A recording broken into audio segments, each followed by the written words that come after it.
April 19, 2017, Wednesday within the octave of Easter.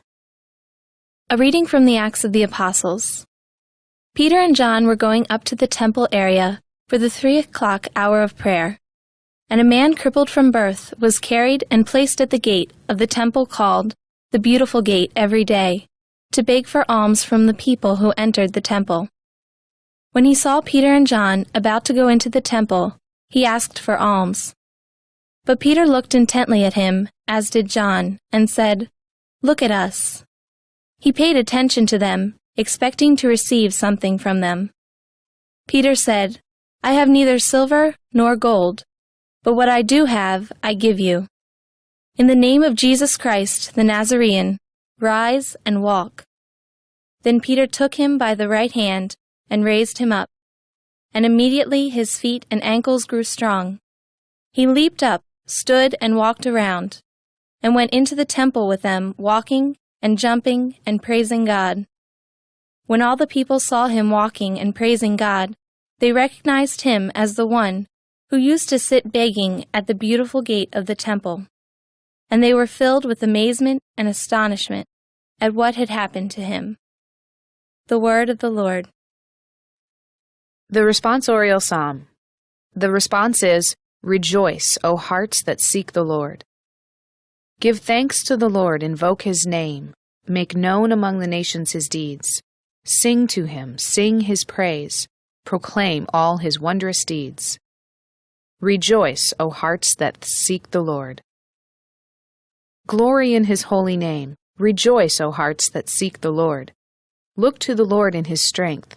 Seek to serve him constantly. Rejoice, O hearts that seek the Lord. You descendants of Abraham, his servants, sons of Jacob, his chosen ones. He, the Lord, is our God. Throughout the earth his judgments prevail. Rejoice, O hearts that seek the Lord.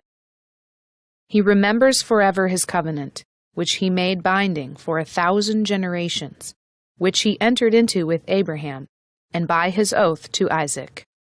Rejoice, O hearts that seek the Lord. A reading from the Holy Gospel according to Luke. That very day, the first day of the week, 2 of Jesus' disciples were going to a village 7 miles from Jerusalem called Emmaus, and they were conversing about all the things that had occurred. And it happened that while they were conversing and debating, Jesus himself drew near and walked with them, but their eyes were prevented from recognizing him. He asked them, "What are you discussing as you walk along?" They stopped, looking downcast. One of them, named Cleopas, said to him in reply, "Are you the only visitor to Jerusalem who does not know of the things that have taken place there in these days?" And he replied to them, "What sort of things?"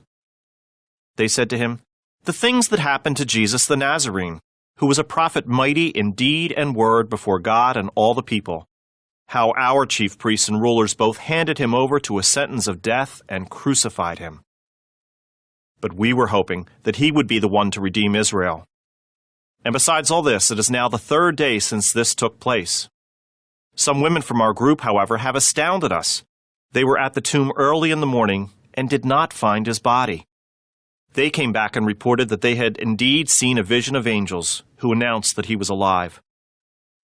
Then some of those with us went to the tomb and found things just as the women had described, but him they did not see."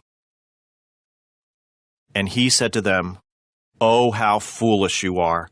How slow of heart to believe all that the prophets spoke! Was it not necessary that the Christ should suffer these things and enter into his glory?" Then, beginning with Moses and all the prophets, he interpreted to them what referred to him in all the scriptures. As they approached the village to which they were going, he gave the impression that he was going on farther. But they urged him, "Stay with us, for it is nearly evening and the day is almost over." So he went in to stay with them. And it happened that while he was with them at table, he took bread, said the blessing, broke it, and gave it to them. With that, their eyes were opened, and they recognized him, but he vanished from their sight. Then they said to each other, "Were not our hearts burning within us while he spoke to us on the way and opened the scriptures to us?"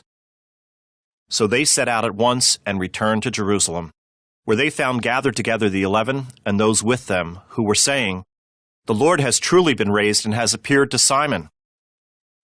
Then the two recounted what had taken place on the way, and how he was made known to them in the breaking of the bread. The Gospel of the Lord.